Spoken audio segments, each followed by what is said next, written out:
আমি নাকি ভালো মাংস রান্না করি। আমি জানি না কেমন রান্না করি, মা বললো যে ভালো রান্না করি, তাই জন্য বলেছে আমাকে আজকে রান্না করতে।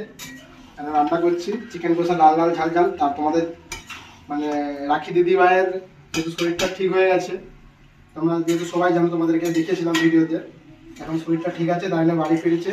তাহলে সেই খুশিতে চিকেন কষা হচ্ছে এখন। তো গাইস, আর যেহেতু আরেকটা তোমাদেরকে কথা বলি, যেহেতু আজকে আমার ফেসবুক পেজে প্রবলেম হয়েছিল, সকাল থেকে ভিডিও আপলোড করতে পারিনি, কেউ কিছু মনে করো না, তার জন্য সবাইকে মানে সরি আমার তরফ থেকে।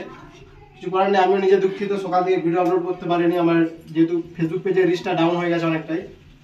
তো যাই হোক, তোমরা একটু সাপোর্ট করে দাও, যেভাবে আশা করছি সাপোর্ট করছো, তোমরা সাপোর্ট করবে সারা জীবন এইভাবে। তো একটু তোমরা জলদি জলদি সাপোর্ট করে দাও, আর যেই ভিডিওগুলো আপলোড করছি ফটাফট করে দেখে আসো, একটু ভিডিওগুলো শেয়ার করে দাও। তো চলো, দেখা হচ্ছে নেক্সট ভিডিওতে। মাংসটা কষে নিই এখন, ঠিক আছে।